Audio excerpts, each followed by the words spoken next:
tiba-tiba kejadiannya itu dia ini melakukan hal yang seharusnya tidak dilakukan terhadap teman lah gitu. Jadi kayak melakukan kekerasan ke si korban. Korban ini sebut aja namanya Ocit. Jadi si Dennis ini melakukan kekerasan Ocit tanpa alasan yang jelas. Gitu. Kaget dong saya. Maksudnya kayak what the hell man, kita udah serumah mau setahun gitu kan, semua baik-baik aja, susah seneng sama-sama. Tiba-tiba melakukan pas si Ocit pulang abis dijahit kepalanya, kita ngumpul. Ini mau kita apain nih? Nih anak nih nggak tahu diri lah. Saya pun ibaratnya ikut kepancing juga emosinya. Itu bener-bener bang, kalau malam itu si Ocit tuh nggak nangis-nangis minta sama kita bertiga untuk lebih sabar, mati tuh anak.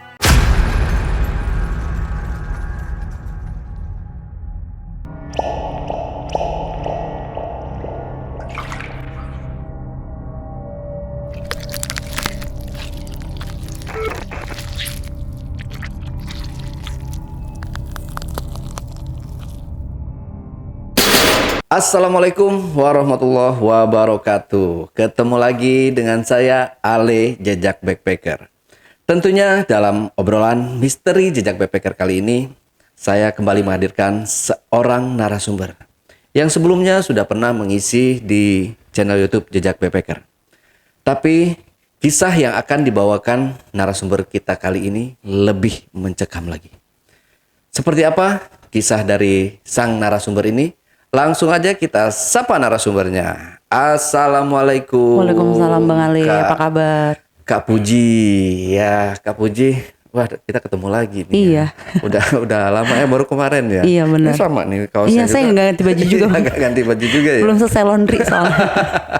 Oke, Kak Puji. Ini Kak Puji mau bercerita tentang apa nih Kak? Oke, kali ini saya mau cerita tentang pengalaman yang saya dan teman saya alami sendiri, gitu ya. Jadi lebih ke hubungan like dislike gitu ya antar pertemanan yang di tengah-tengah diwarnai oleh santet gitu. Kejadiannya ya kita lagi nunggu yang fase ketiga sih gitu, tapi kejadiannya masih berlangsung juga. Dan Gitu. santet lagi Ya. Oke, disimpan dulu aja ceritanya Kak. Kita lanjut setelah ini, setelah kita ngopi-ngopi. Nah, JPker, sebelum Kak Puji menceritakan pengalaman mistisnya lebih dalam dan lebih lanjut lagi, saksikan setelah OMG yang satu ini. Kopi Liong Bulan, nuansa legendaris di mana keunikan rasa dan aroma mengalir dari setiap biji kopi pilihan. Keistimewaan yang dipersembahkan bagi mereka yang menghargai cita rasa terbaik. Gurih dan aroma asli yang khas dibuat dengan sempurna. Kopi Liong Bulan, keajaiban dalam setiap aroma. Oke, Kak Puji, Ya. ngopi dulu. Boleh. Silakan diseruput liongnya. Iya, liong lagi ya. Tapi Kak Puji ini pencinta kopi banget ya. Iya, sehari tuh bisa 8 gelas. Mudah-mudahan nanti didengar sama yang Yang punya liong. kopi liong Iya, ya. benar-benar. Terus disponsorin ya. Mau juga dong. Ya. Oke, Kak Puji udah siap buat Ya, siap. cerita ya. Silahkan Kak Puji. Oke, kisah ini tuh sebenarnya terjadi di 2023, baru banget tahun lalu, sekitar bulan-bulan Juni sepertinya. Jadi break dulu ya Bang ya. Jadi kita itu dulu itu berteman berlima. Nah, katakanlah saya, terus suami saya, si korban ini, terus ada satu lagi sebut saja namanya Aji, yang satu lagi namanya Dennis. Nah, kita tinggallah di satu, jadi karena kita kan anak rantauan semuanya kan. Nah, kebetulan karena memang kita deket, ya udahlah gimana kalau kita ngontrak rumah. Oke. Gitu. Jadi biar kosnya lebih rendah lah gitu ya.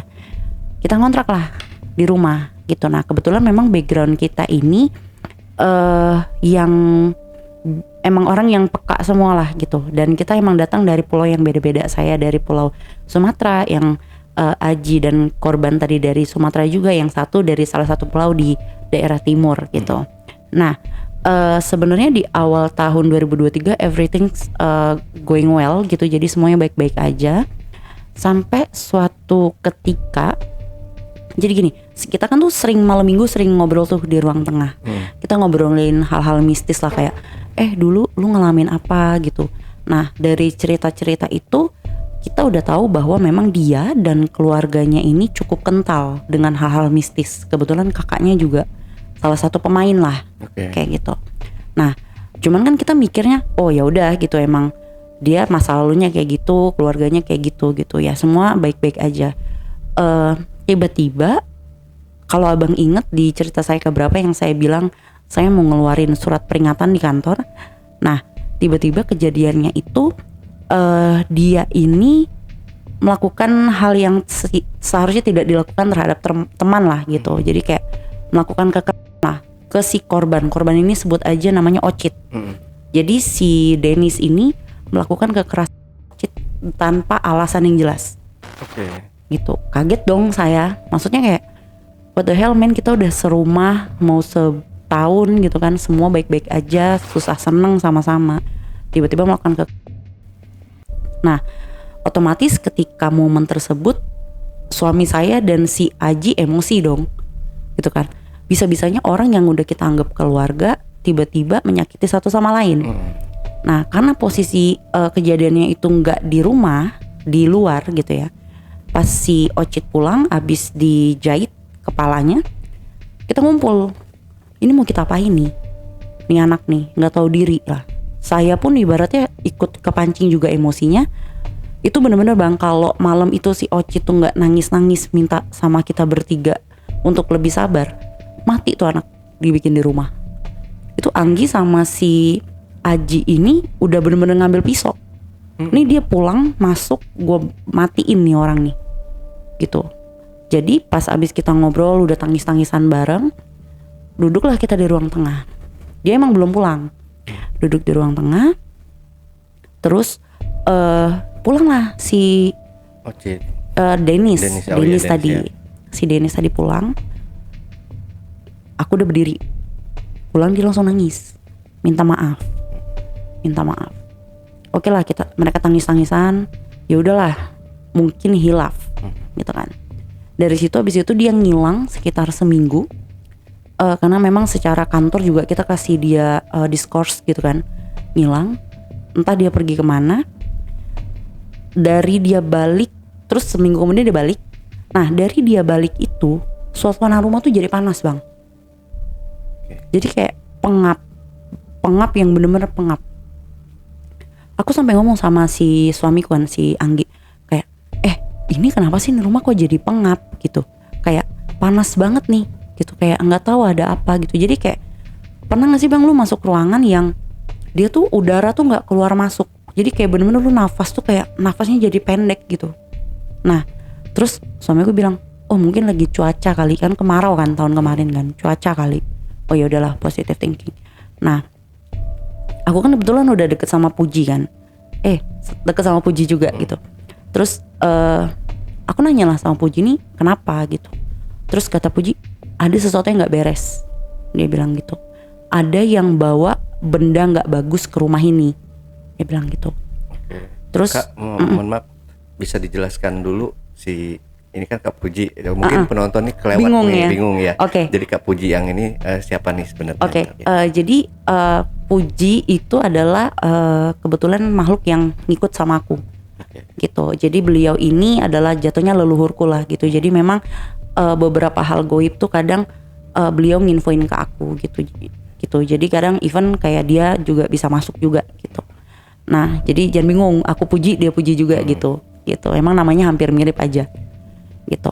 Lanjut bang? Lanjut. Oke. Nah setelah Puji ngomong gitu, aku langsung mikir kan, aku bilang sama suamiku kayak, ini siapa ya yang naruh? Kita belum mikir hal-hal negatif gitu loh bang.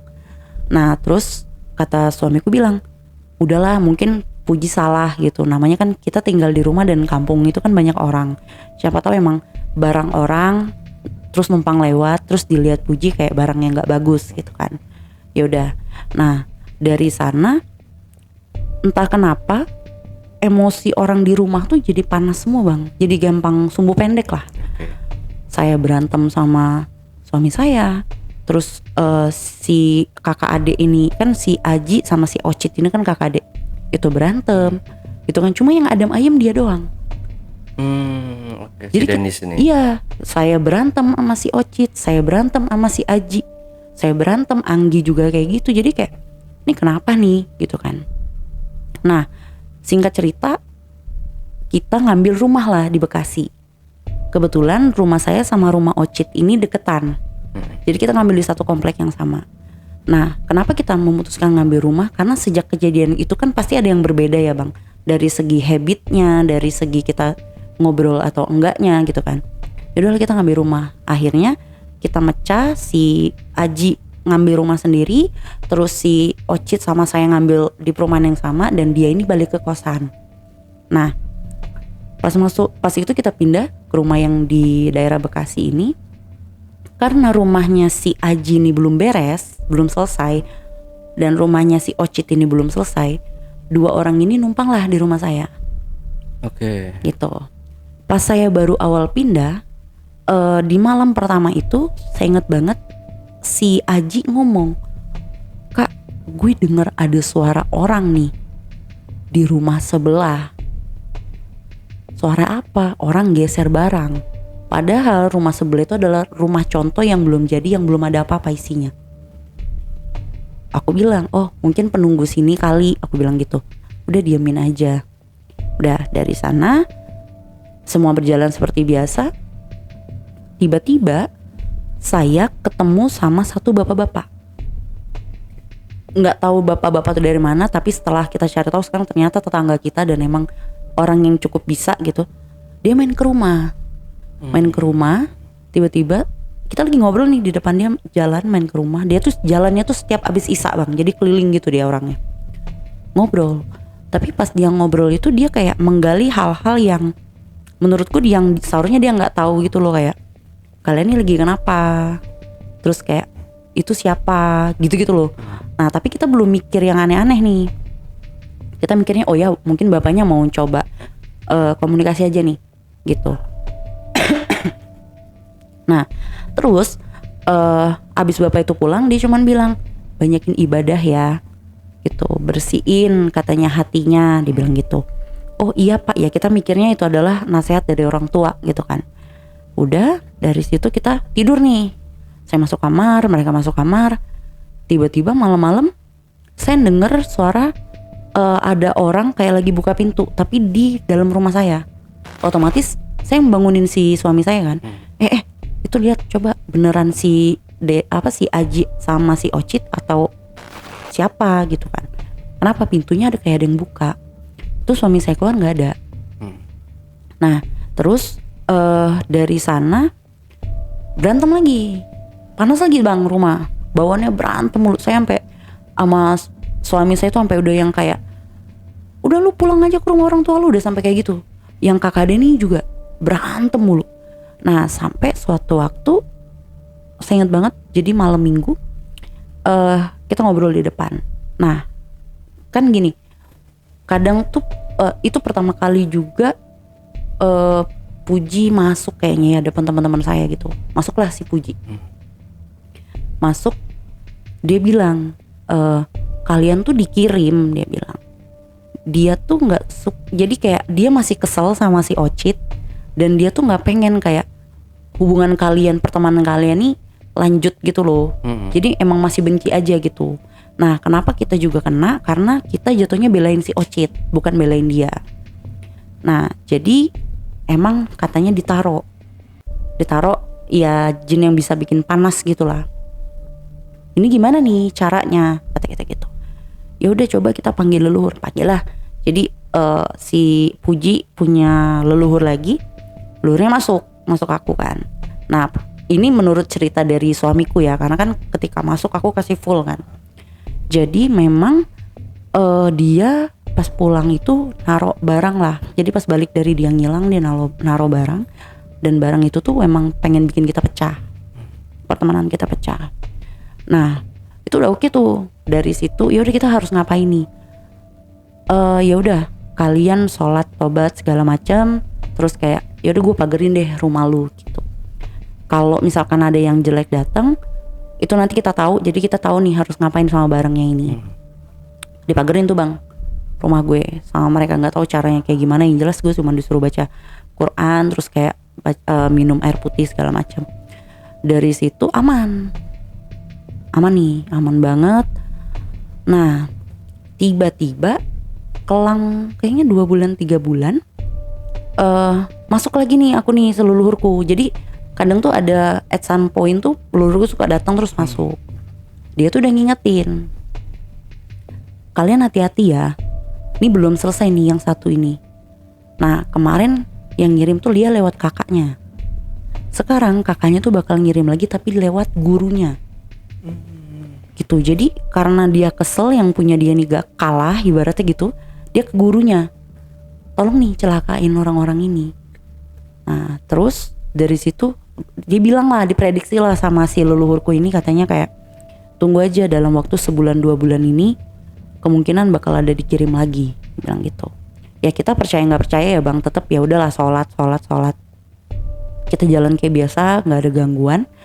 Terus kelang kayaknya cuman 3 atau 4 mingguan dari yang masuk terakhir itu aku ngeliat ada abis Isya kayaknya aku keluar tuh, aku ngeliat ada awan di atas rumah. Awannya itu kayak lari bang. Ini awan aneh banget. Terus aku manggil suamiku, lihat tuh ada awan, aku bilang. Terus oh iya ada awan. Terus si Ocit sama Aji lagi tiduran kan. Woi lihat tuh di luar ada awan. Mereka nggak lihat. Jadi awannya tuh muter di atas rumah bang, pindah sini muter. Terus abis itu wah ada yang ngeberes nih, aku bilang gitu. Yaudah deh panggil deh, coba tanya. Pas aku duduk, niat hati dan jiwa ini adalah minta mau mediumisasi leluhurku. Yang masuk yang lain bang. Yang masuk itu adalah jin khas daerah sana. Bahasanya pun bukan bahasa Indonesia. Itu tuh sampai kita cari Google, karena emang kita nggak ngerti kan. Jadi kita cari Google Translate. Jadi inti bahasanya gini, aku adalah api, dia bilang. Kau akan kubakar jadi abu dan akan kujadikan anak buahku sehingga kita bisa bakar semua orang, dia bilang gitu. Itu dia ngomong sampai 3-4 kali, kata anak-anak. 3-4 kali.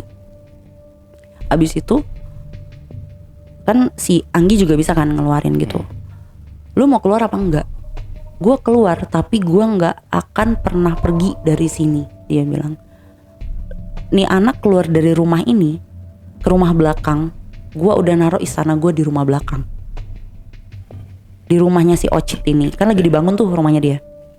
Udah terus Anggi manggil leluhurku, masuklah leluhurku tadi masuk.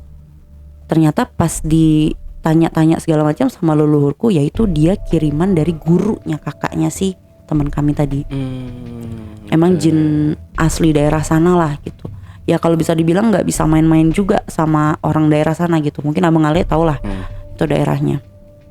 Nah terus kita langsung mikir nih, ini orang ada masalah hidup apa sih sampai ngirim sampai 2 kali gitu kan. Nah terus akhirnya yang si barang ini, si jin ini tuh ditanya lah maunya apa. Ya pokoknya dia nggak suka aja sama sini, karena emang udah disuruh sampai dibikin dia nggak nyaman lah hidupnya. Nah abis itu dia dikerjain lah sama si leluhurku ini. Aku nggak tahu diapain gitu. Intinya kayak dia dipecah gitu lagi biar jadi, kan kalau jin kayak gitu kan dia dihancurinnya jadi api lagi kan bang. Jadi dipecah gitu. Jadi kalau bahasanya tuh kayak leluhurku ini mecah sukmanya, kalau katanya gitu ya, mecah sukmanya supaya bisa ngancurin si jinnya ini. Terus leluhurku bilang, ini dia udah naruh nih di rumahnya si Ocit, karena kebetulan ternyata pas dicek tanah bekas rumah Ocit itu adalah kayak ada gerbangnya bang, gerbang gaibnya gitu. Jadi emang banyak banget makhluk-makhluk yang sejenis itu. Jadi ini gimana nih, harus kayak gimana gitu. Jadi setelah dia dilepas, ini pagar gue harus ditambah nih. Nah malam itu bener-bener cari garam kasar, kita pagerin ulang. Terus akhirnya kita ngumpul udah dapat garam, itu kita pagerin ulang bang. Dari depan rumah, tadinya kan pagarnya cuma serumahku kan. Ini kita pagerin ulang dari rumahku sampai ke rumahnya si Ocit tadi. Kita pagerin, terus kan dia jadi posisi kamarnya itu kamar mandi, terus ruang tengah sama dapur. Terus leluhurku pas masuk itu bilang, ini gerbangnya ini ada di ada di kamar yang kedua, yang di belakang deket dapur. Gerbangnya di sana. Bisa nggak ya lu bikin kamar ini tuh jadi ruang sholat? Gitu. Jadi seenggaknya tuh rame sama bacaan-bacaan gitu kan. Nah kebetulan karena kamar itu mau dipakai, nggak bisa nih kata si Ocit gitu. Oke, nggak bisa. Jadi bisa nggak lu bikin satu ruang sholat di ruang tengah gitu. Nah jadi ya udah, karena emang nggak bisa di kamar, jadi akhirnya ruang tengah tuh dijadiin ruang sholat gitu, supaya si barang-barang ini tidak mengganggu masuk ataupun bisa dikirim lagi.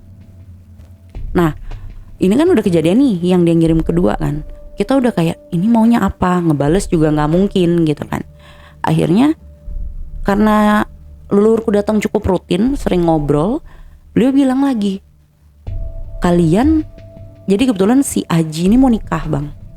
Nah dia bilang gini, kalian hati-hati ya di periode bulan September atau Oktober, si Aji sama si Ocit ini tuh bakal digesek lagi sama hal-hal kayak gitu lagi, dia bilang. Kemungkinan dari si Dennis tadi, dia bilang. Jadi Ocit, kamu harus bisa ngontrol diri, kayak kamu harus bisa memproses segala sesuatu dengan tenang. Jadi kamu nggak kepancing gitu. Kita belum bisa tahu harus melakukan apa karena ini masih prediksi. Dia bilang bisa salah gitu. Karena kan fitrahnya jin kan bisa memfitnah gitu kan. Fitnah baik, fitnah buruk gitu. Udah dari situ kita udah dapat bayangan nih bang. Berjalan waktu, masuklah bulan September. Bener bang, dari bulan awal September itu berantem terus dua ini, kakak adik ini. Entah berantem hal kecil, hal sesimpel kayak lupa naruh kunci motor. Berantemnya tuh bener-bener berantem kayak orang asing gitu loh. Aku sama suamiku coba kayak, coba deh lu sabar deh, jangan dilayanin atau jangan apa gitu. Berantem. Sampai akhirnya masuk bulan Oktober, pas leluhurku lagi masuk, dia ngomong lagi, hati-hati ya, dia bilang. Ini puncak berantem ini akan muncul sekitaran bulan Desember. Dia bilang kalau lu nggak hati-hati, nanti lu bisa benar-benar pecah sama adik lu, kayak gitu. Nah dari situ yaudah, aku bilang sama si Ocit, yaudah Cit, kalau ada apa-apa lu nggak usah ngelayanin, diamin aja. Kalau emang lu nggak bisa nahan emosi, pergi aja. Pokoknya jangan sampai lu berantem. Gue nggak mau hubungan kalian rusak gara-gara itu. Nah pas dicek lagi, ya berantemnya itu lagi bang, jadi dikirim lagi. Jadi gurunya tadi kan udah selesai nih, yang pertama ngirim lagi. Dan sampai saat ini dia masih naruh satu barang di rumah, dan itu buat ngawasin kita, gerak-gerik kita. Karena dia kayak, kalau prediksinya tuh masih ada satu gelombang lagi dia mau ngirim lagi gitu. Jadi makanya kayak hal-hal yang sekarang tuh banyak kejadian tuh dari situ, yang entah hal mistik apa tuh sering banget kejadian lah kayak gitu. Nah pertanyaannya adalah kayak kita ngapain nih ke orang ini? Orang itu kayak nggak kayak biasa aja bang. Jadi kayak ya ketemu di kantor atau ketemu di mana, nyapa kayak orang biasa aja. Tapi kita pun tetap acting kayak kita nggak tahu aja gitu, karena kita juga nggak mau dilihat kayak jadinya kita yang suzon kan gitu. Cuman dia juga kayaknya udah mulai ngeh, karena sikap kita tuh akhir-akhir ini makin kayak nyindir-nyindir gitulah gitu. Jadi dia kayak mulai tahu. Nah aku takutnya juga yang ketiga ini muncul gara-gara itu juga gitu. Nah dari yang kejadian ini tuh sempet kemarin ada si Ocit ini sampai mau bunuh diri lah. Oh sampai segitunya? Iya sampai mau bunuh diri.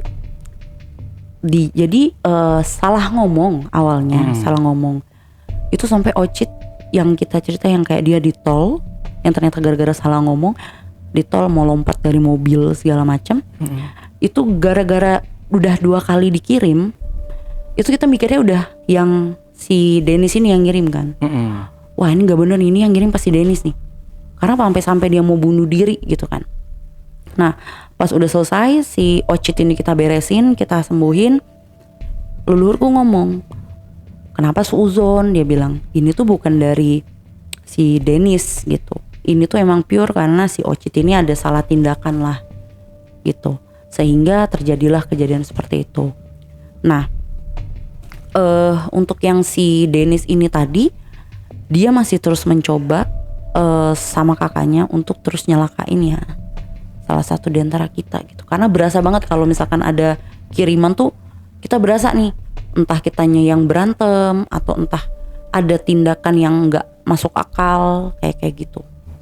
Oke, berarti si Ocit ini dia gara-gara kayak mau bunuh diri itu cuma kayak gitu permasalahannya. Iya, dan yang jelas tuh si Dennis ini tuh belum jelas bang, kenapa dia sebenci itu sama si Ocit.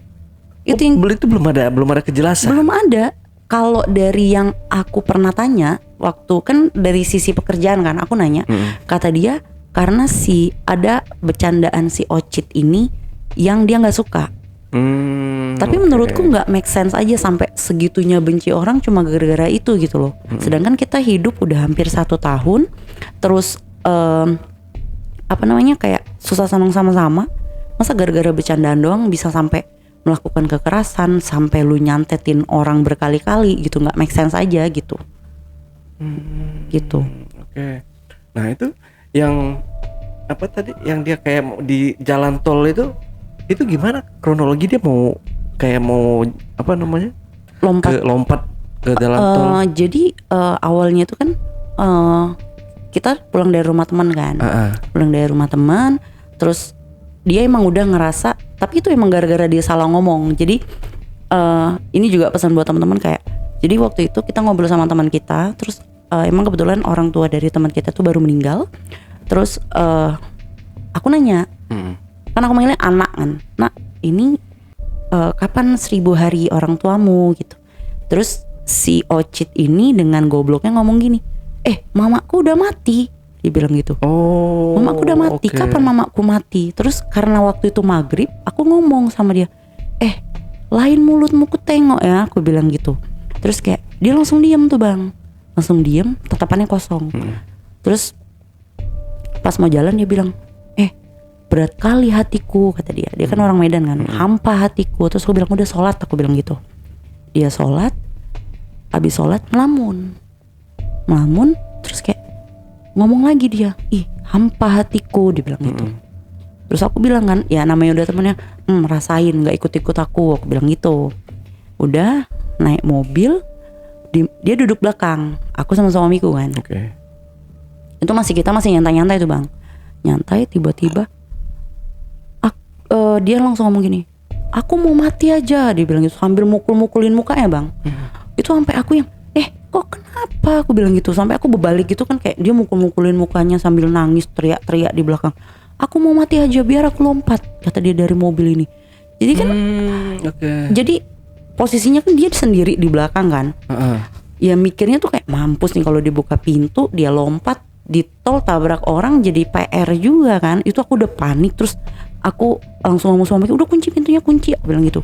Sedangkan suamiku kan emang posisi nyetir, dan dia kan emang agak rabun kan matanya kalau malam, jadi udah nyetir itu aku megangin situ, dia bener-bener berontak di belakang. Itu bener-bener bang, gue sampai mau menelpon lu bang, kayak telepon siapa nih, bisa nolongin, telepon siapa gitu, bang Ale gitu, kayak wah ini kenapa nih si Ocit ini kan. Itu bener-bener dia kayak, gue mau mati aja, gue sayang sama lu, gue sayang sama adik lu, gue nggak guna hidup di dunia, bener-bener kayak mau mati bang. Wah itu gue di mobil sampai sakit pinggang karena berbalik-balik kan, kayak lu kenapa anjir gitu, kayak kenapa gitu. Nah pas udah kita maksain sampai ke rumah, itu bener-bener kalau dia sampai ke rumah dia nggak tenang juga, gue kayaknya bawa ke sini dah, gue mau minta tolong lu cariin yang bisa bantuin lah gitu. Ternyata gue bisa nenangin, gue bawa ke rumah, diobatin lah sama leluhur gua kan, mediumisasi gitu. Terus ya itu karena kita udah suuzon, ternyata bukan gitu, bukan dari si Dennis ini, ya itu gara-gara salah ngomong aja gitu, gara-gara mentang-mentang orang tua udah nggak ada, ngomongnya jadi sembarangan gitu. Gitu, jadi ya itu kan karena sering banget disakitin sama orang, jadinya kita tersugesti kan kayak wah gue sakit gara-gara Dennis nih, gara-gara Dennis, padahal nggak juga gitu. Cuman karena memang salahnya kita adalah kita masih was-was dari prediksi yang udah disebutin bahwa akan ada serangan ketiga nih yang lebih gede gitu. Itu sih Bang. Dan itu serangannya yang ketiga. Yang ketiga ini belum tahu. Makanya kita lagi nunggu-nunggu nih. Bener-bener. Bulan berapa? Desember katanya tadi. Apa bulan? Terakhir itu Desember. Nah dari Desember awal tahun kemarin kita diprediksi kayaknya sekitaran bulan-bulan tengah ini bakal ada serangan lagi. Makanya kemarin kita mikir itu tuh serangannya yang ketiga. Ternyata bukan kan. Itu karena emang kita lagi nungguin nih. Tapi ya masa temen jahat banget gitu sih ya? Ya itu yang aku sampai sekarang kayak ini kenapa sih, ada apa gitu gara-gara itu. Kita lagi nungguin aja nih Bang serangan ketiga. Gitu nanti aku update. Oke. Tapi memang nggak ada maksudnya permasalahan yang sangat besar banget gitu. Nggak ada Bang. Soalnya kan ini temen loh, kita udah temenan lama, bahkan satu rumah ya, tinggal dalam satu rumah. Terus yang pasti kita udah bener-bener persahabatan itu deket banget, udah kayak keluarga. Betul. Itu nggak ada sama sekali. Yang aku ingat malah seminggu atau 2 minggu sebelum kejadian itu tuh jadi dia ibunya udah meninggal. Terus ibunya ulang tahun. Ceritanya ulang tahun, aku keluar kamar kan, kamar dia dibuka pintunya kan. Pas aku keluar ngambil minum, dia lagi nangis Bang karena inget ibunya. Terus aku datengin anak-anak yang lain, itu Ibu Dimas tuh dia kangen ibunya, kayak itu kita bener-bener datang ke kamar dia bawain korek kayak selamat ulang tahun segala macem gitu loh. Kayak bener-bener kita deket banget. Makanya pas kejadian yang itu tuh kayak wah ini orang bener-bener kayak memutuskan kepercayaan gue terhadap persahabatan gitu loh, kayak wah kita udah sayang banget gitu, ternyata lu kayak gini sama kita gitu. Makanya nggak ada sama sekali Bang. Makanya kalau dia bilang kayak cuma gara-gara bercandaan, aneh aja menurutku gitu. Pasti ada hal lain juga gitu. Cuman masalahnya yang terekam dan terjadi itu memang masih hal-hal yang normal gitu. Kayak kita makan bareng, nyanyi bareng, ya berdebat pun nggak pernah serumah gitu. Tiap weekend masak bareng. Itu makanya aneh. Cuma gara-gara bercandaan doang. Terus Cid udah pindah rumahnya? Udah, sekarang udah tinggal di rumah dia sendiri yang di belakang rumahku gitu. Makanya sekarang kalau misal dia nggak nongol berapa hari, aku pasti ke rumah dia tuh. Karena ngecek kan, takutnya ada gangguan atau apa ya. Itu selain karena memang takut gangguan yang ini, sama takut juga rumah dia kan gerbangnya tuh itu mana dia sholatnya kagak terlalu bagus kan. Takutnya entah dia sakit karena apa gitu. Udah sendiri? Dia sendiri tinggalnya gitu. Adenya udah nikah dan udah punya rumah sendiri gitu. Jadi emang dia sendiri. Berarti rumah sendiri? Sekarang kita udah rumah masing-masing gitu. Tapi masih deketan. Betul. Ibaratnya kalau saya teriak dari dapur, dia bisa nyautin juga dari dapurnya dia gitu. Dekat. Deket banget. Gitu. Oke. Nah selanjutnya untuk itu kata si Puji bulan-bulan depan, berarti 3 bulan ke depan ya? 3 bulan ke depan. Leluhurnya. Jatuhnya kakeknya Puji. Dan nggak tahu ya Bang, sejauh ini prediksi yang dikasih itu masih masuk semua. Prediksi yang kita diingetin nih, misalnya ada hal-hal buruk, hal baik, itu pasti kejadian. Makanya kita kalau misalkan something happen, kayak kita bertiga ngomong, belum meleset ya sejauh ini. Oke. Gitu. Terus kayak misalkan ada satu momen yang dia bilang kalau contoh deh misalkan, Bang Ale mungkin karirnya akan bagus kalau dia ngambil keputusan ini. Gitu. Nah itu tuh kita udah bisa relate. Berarti kalau dia ngambil keputusan bagus, nggak ngambil keputusan ini berarti jadi jelek. Contoh deh Bang, kayak si Ocit ini waktu itu diprediksi kayak lu bakal pindah dari tempat kerja sekarang, karir lu tuh bakal naik di sekitaran awal tahun, dibilang kayak gitu kan. Tapi tergantung lu tuh udah 80% karir lu bakal bagus, lu bakal ketemu lagi nih sama si Puji. Tapi tergantung lagi lu beneran mau ngerjain ibaratnya tesnya segala macam dengan benar nggak gitu. Ya kita sih ya udahlah ya, namanya prediksi kan bisa salah, kita juga tidak mengimani. Tapi ternyata bener, jadinya dia sekarang karirnya lebih bagus, rezekinya lebih gede, terus kayak semuanya tuh berubah gitu, hal-hal yang kayak gitu. Banyak banget yang prediksi dia tuh yang kayak ya itu, yang kayak dia bakal mengalami kekerasan aja, itu tuh udah di reminder kejadian gitu. Jadi dari situ kadang kalau diprediksi ya kita ya udahlah nunggu aja gitu, yang sambil doa, sambil sholawat juga semoga nggak kejadian gitu. Tapi kalau emang kejadian ya udah ya, seenggaknya kita udah siap-siap gitu. Ya berarti untuk sekarang ini cuma hanya menunggu waktu aja. Tunggu kan? aja. Nunggu kapan bomnya ini akan meledak. Bener. Kalau udah kejadian ya udah mau diapain gitu. Ya paling Tapi itu sasarannya cuma satu orang aja, nggak satu tapi nyangkut semua, karena kan aku deket sama dia kan. Terus Anggi juga deket, Aji juga deket gitu. Jadi jadi intinya tuh dia tuh nggak mau yang si Ocit ini tuh ada seneng dan ada orang di sekitarnya gitu loh, Bang Ale. Jadi pengen kayak ya udah Ocit sendirian aja gitu. Jahat banget ya. Pengen sendirian aja gitu. Makanya kan Ocit kan belum pernah pacaran ya, belum punya cewek. Sampai gue bilang, lu kayaknya mending cari cewek dan nanti lu dibikin jadi bujang tua kan susah. Gitu. Sampai karena dia emang pengen dibikin sendiri doang gitu dianya. Makanya susah banget nih sekarang ini, karena kita emang lagi nungguin momen itu gitu loh.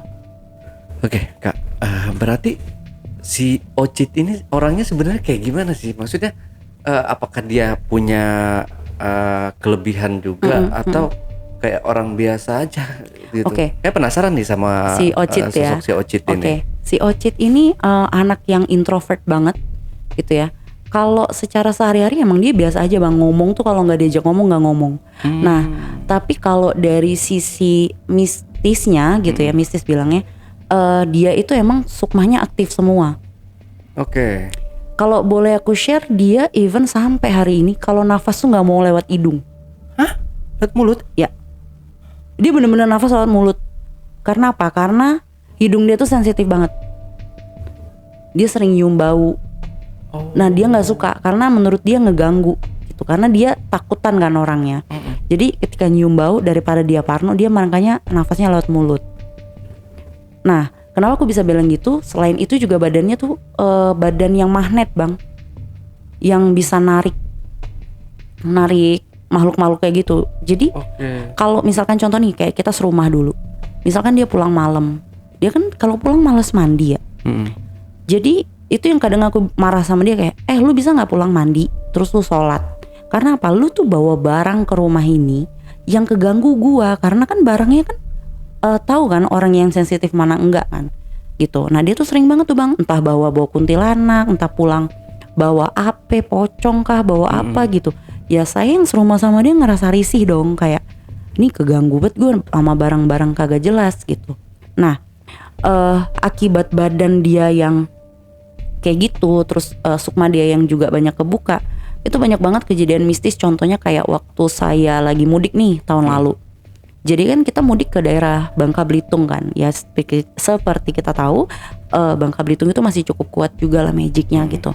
Nah jadi pas yang kejadian ini relate ke kejadian yang ibu saya yang disantet kakak-kakak saya itu. Nah kita itu jadi waktu itu ke daerah terpencil yang memang pantainya bagus banget. Nah jadi di daerah itu tuh ada orang tua angkat suami saya.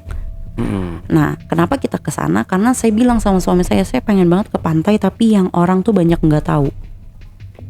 Nah jadi pas pergi memang daerahnya tuh masih pesisir banget, masih banyak pohon dan masih banyak bakau, dan jatuhnya tuh gelap kalau malam Bang, karena nggak ada lampu jalan. Dari sana kita pergi tuh dari siang kayaknya sampai tuh sekitar habis asar. Nyampe udah biasa aja kan, maksudnya masih biasa aja ngobrol segala macam. Cuman kita diingetin sama jatuhnya bapak ibu angkat tadi. Nanti kalau misalkan ketemu orang atau misalkan ada rasa pengen ke pulau yang di tengah, jadi kan dia ada pantai ada pulaunya. Pulaunya tuh bentuk kayak kura-kura Bang. Gitu. Terus ibunya bilang jangan mau ya, itu istighfar aja, hati-hati gitu. Ya udahlah kita mikirnya kayak ya udah namanya orang asli sana ngasih tahu adatnya nggak boleh gini. Nyampe lah kita di pantai. Jadi pantainya itu ini tebing tinggi, pasir, turun ke bawah, karang, airnya bening, di situ ada pulaunya. Pas turun kita mandi nih, aku mandi, teman-teman si Aji mandi, Anggi mandi, si Ocit ini berdiri ngelihat ke pulau, berdiri. Terus aku tanya, kenapa kau? Ayo ke sana, dia bilang gitu. Kemana? Ke situ, ke pulau itu, dia bilang. Enggak, gila lu ya katanya, kan udah dibilang nggak boleh gitu. Karena kejadiannya itu bang, kenapa pulau itu tuh nggak boleh? Jadi katanya pulau itu tuh banyak batu-batunya gitu. Pernah dulunya ada salah satu kru TV nasional yang kayak ada ngevideoin di sana lah untuk acara stasiun TV itu, pulang-pulang ngambil batunya, nggak taunya pas di pesawat meninggal. Jantungnya apa parunya pecah gitu, gara-gara ngambil batu itu. Makanya nggak boleh lagi kan. Nah terus merinding. Terus abis Ocit ngomong gitu, saya balik lagi mandi-mandi, naik pohon segala macam. Dia nyamperin, ayolah cari kapal kek, kita kesana. Ih makin gila kau ya, aku bilang nggak boleh, aku bilang nggak betul, udah jangan melamun, aku bilang gitu kan. Terus udah dia duduk masih ngeliatin tuh pulau bang, ngeliatin aja. Kita udah, nih anak nih nggak bener nih gitu kan, nih anak pasti badannya nggak bener nih. Dari sana udahlah pulang ayo, aku bilang gitu. Pas mau pulang dia masih ngeliatin terus ngomong, ayolah kita ke sana, dia bilang, kita ke pulau sana, dia bilang. Enggak pulang, kataku udah mau maghrib, aku bilang gitu. Pulang, nyampe lah ke rumah ibu angkat tadi. Nyampe ke rumah ibu angkat, aku pas lagi di belakang lagi ngambil teh minum. Bu, masa tadi si Ocit bu maksa banget ngajakin ke pulau. Terus ibunya sambil ngituin kue, santai bang ngomong, terus kenapa nggak pergi ke sana? Di ngapain? Udah tahu nggak boleh bu, aku bilang gitu kan. Ya itu berarti dia diundang. Wah merinding gue bang, nggak bohong. Dia merinding gue. Dia bilang itu berarti dia diundang. Kalau dia sampai 3 kali ngomong dia pengen ke sana, dia diundang. Siap-siap aja ketemu ini, siap-siap aja ketemu laki-laki sama perempuan, dia bilang. Sambil nyantai, kan aku mikirnya nggak hantu kan. Oh penjaga sana ya bu, aku bilang. Emang ada bu yang tinggal di sana? Iya, tapi bukan manusia, dia bilang gitu. Aku langsung kayak, oke, merinding gue nggak bohong. Terus kayak, oke, terus ibunya pergi ke depan. Gue udah diem tuh. Wah nggak bener nih, aku bilang kan. Udah, terus kita duduk di ruang tengah. Bapak pulang. Jadi bapak tadi ke ladang dulu pulang. Kita cerita. Kebetulan bapak itu kayak kuncennya gitu loh bang, daerah sana. Terus kayak, oh nak, harusnya Ocit ke sana. Berarti Ocit tuh mau dikasih batu. Gitu, harusnya Ocit ke sana. Kalau kamu ngomong tadi kita bisa ke sana, bapak bisa bawa kamu ke sana gitu. Terus aku bilang nggak usah bang, nggak usah. Pas aku lagi ngomong gitu, mau maghrib mau azan, ibunya bilang, coba tutup dulu itu pintu, nanti ada itu dia masuk nanti. Aduh. Itu bener-bener kita langsung tutup pintu. Terus kita kayak, wah kenapa nih? Terus bapaknya bilang gini, kalau kalian mau selamat pulangnya nanti abis azan maghrib ya, sholat dulu. Wah itu kita bener-bener langsung duduk bang, langsung duduk kayak, ini kenapa nih gitu. Nah terus barulah pas abis itu bapaknya ngomong, ih badan temanmu ini ya magnet juga ya, dia bilang. Makanya dia sampai diundang kayak gitu. Gitu, makanya dari situ kayak kalau ditanya Ocit orang gimana ya, kalau secara manusia ini aja normal aja, tapi kalau ya secara mistisnya badan dia emang magnet banget sih gitu. Makanya aku nggak tahu nih apakah nggak sukanya karena dari sisi manusianya atau mungkin dari sisi mistisnya juga, nggak ngerti gitu. Berarti kalau udah diundang kayak gitu kan beda sama yang sebelumnya, yang orang yang datang ngambil batu itu kan ya. Dia tanpa diundang dia ngambil, datang ngambil batu dan akhirnya menghilangkan nyawa dia sendiri gitu. Tapi beda lagi kalau misalkan ada orang yang mempunyai kelebihan tersendiri ya, kayak misalkan kayak si Ocit ini gitu. Iya, itu diundang. Kalau diundang itu biasanya bahkan dia ada dipestain gitu loh bang. Jadi kayak ada ritualnya biar dia bisa berangkat ke sana. Gitu. Jadi emang ada juga kejadian-kejadian kayak gitu. Di sana udah beberapa kali juga kalau orang yang diundang boleh gitu. Tapi kalau yang nggak diundang ya nggak boleh gitu. Itu sebenarnya penyesalan si Ocit juga ya, siapa tahu jadi kayak raya kan ya. Dapat batu kayak raya kan lumayan. Soalnya batunya modelan kayak merah delima gitu-gitu lah bang. Tapi memang pulaunya itu sepi, nggak ada orang sama sekali. Nggak ada orang sama sekali. Itu katanya banyak ular di situ. Oh. Gitu, banyak ular tapi banyak batu juga. Itu bener-bener bagus kayak apa namanya, kayak kura-kura bang. Nanti kalau itu aku tunjukin deh. Itu tuh pantai paling bagus menurutku di situ tuh. Tapi emang pulaunya tuh emang kelihatan kayak pulau-pulau hantu gitu, yang bener-bener kayak dari jauh tuh kayak gelap ngelihatnya, terus mendung di atasnya. Gitu-gitu, emang jarang orang ke sana gitu. Jadi orang kalau ke pantai itu ya udah ke pantai itu aja, nggak berani ke sana. Mungkin kalau yang kesana yang berani ke sana itu cuma warlock kali ya. Iya, warlock, dan itu pun harus sama kuncennya si bapak tadi. Kita manggilnya bapak gitu. Nelayan gitu. Betul. Dicoba aja bang. Ke pantainya maksudnya. Ke pantainya iya, boleh. betul. Saya sih nggak mau ya nantang-nantang ini, takutnya. Aduh. Ngeri bang, nggak boleh kita nggak nantang aja, banyak gangguan. Gitu. Oke, berarti ya si Ocit luar biasa ya. Berarti memang kalau untuk segi penampilan oke nih si Ocit. Ocit. Wah, jangan ditanya, enggak bang. enggak, dia biasa aja. Biasa aja. Cuman ya kalau dia emang kayak, karena yang ngikut di belakang dia itu supranatural banget, yang deket, karena kalau ibadah. Jadi dia hidupnya tuh ibadahnya harus bagus. Kalau nggak ada aja sialnya gitu. Jadi kayak dibikin sial sama yang ngikut dia. Kayak mesin rumah, karena dia nggak sholat berhari-hari, mesin air di rumahnya dibikin meledak. Terus itu? Iya bang. Jadi tiba-tiba karena dia nggak sholat nih. Aku kan selalu bilang, Cit, sholat sehari walaupun 2 kali 3 kali sholat. Dia tuh males banget orangnya, nggak pernah sholat. Jadi sewaktu-waktu aku bilang, lu awas nggak sholat ya, nanti lu dikerjain lu sama, kan aku manggilnya Aki, yang di belakang dia, dikerjain sama Aki, mampus tuh aku gituin. Terus dia kayak udahlah, males kata dia gitu. Nggak lama dari situ ada dia nelpon sore-sore, wah mati mesin airku, meledak, dia bilang, padahal lagi nggak ada apa-apa gitu loh bang, meledak. Terus kelang berapa hari si leluhur masuk, dia bilang gimana rasanya ganti mesin air. Enak kan, makanya sholat, dia bilang, jangan nggak sholat, dia bilang gitu. Udah, nah tipenya si Ocit ini tuh nggak kapok bang. Oke. Udah tuh sholat bagus seminggu, habis itu bolong lagi. Pas bolong yang kedua, dia lagi pergi makan di kafe, Tiba-tiba motornya nggak bisa mati. Nggak bisa mati? Hidup terus. Hidup terus, kunci udah dicabut, udah dapat, hidup terus. Sampai dia harus ganti, jadi dia dibikin harus ngeluarin duit yang jumlahnya lumayan gede. Di saat dia sedang sekarat keuangannya. Tapi kalau sholat dia bagus. Makanya dia tuh sekarang lagi jaga sholat banget gitu. Bukan karena takut apa, tapi ya diingetin gitu loh. Kayak lu gak bisa nih ninggalin sholat gitu. Lu bakal ngerasa rugi kalau ninggalin sholat. Intinya itu. Pasti kayak gitu. Makanya dia gak berani tuh ninggalin. Pokoknya kalau hidup dia sial, berarti sholat dia lagi hancur. Ocit kayak gitu dia. Instan karma. Kita bilangnya instan karma.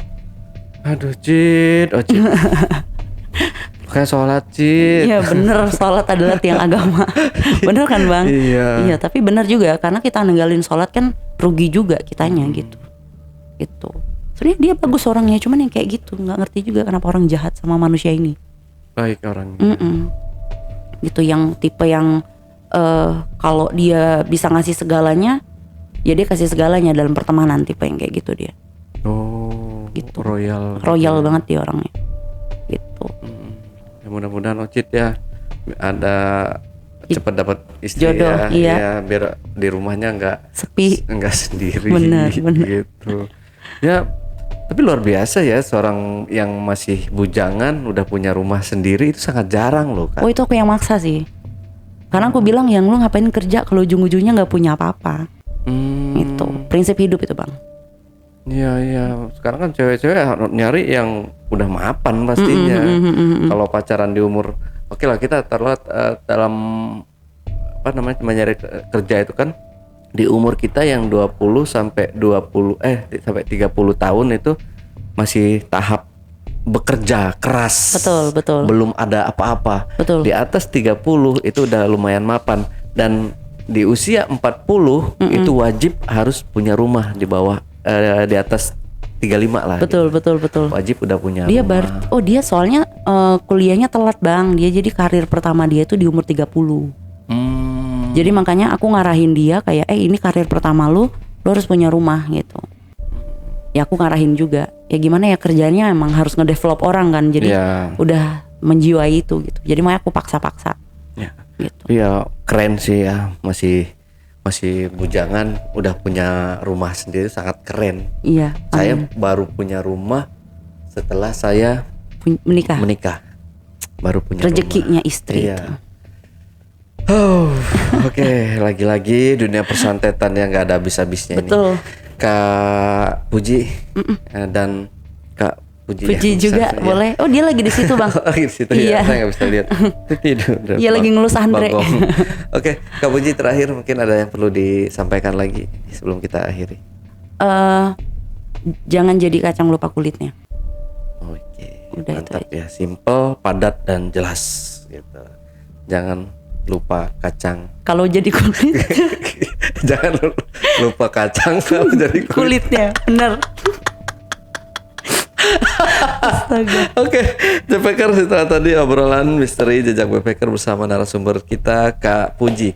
Jangan lupa untuk selalu support channel YouTube Jejak Backpacker, subscribe, like, komen, dan share sebanyak-banyaknya ke teman-teman kalian, ke saudara, ke tetangga, pokoknya sebanyak-banyaknya. Dan buat kalian juga yang punya pengalaman menarik yang mau bercerita langsung di studio Jejak Backpacker, silakan menghubungi admin melalui nomor WhatsApp di 0858 476 683 atau di 0852 1234 5683. Wassalamualaikum warahmatullahi wabarakatuh. Kak Puji, terima kasih Terima kasih, buat Kak. waktunya. Ya, next cerita lagi ya. Sampai jumpa.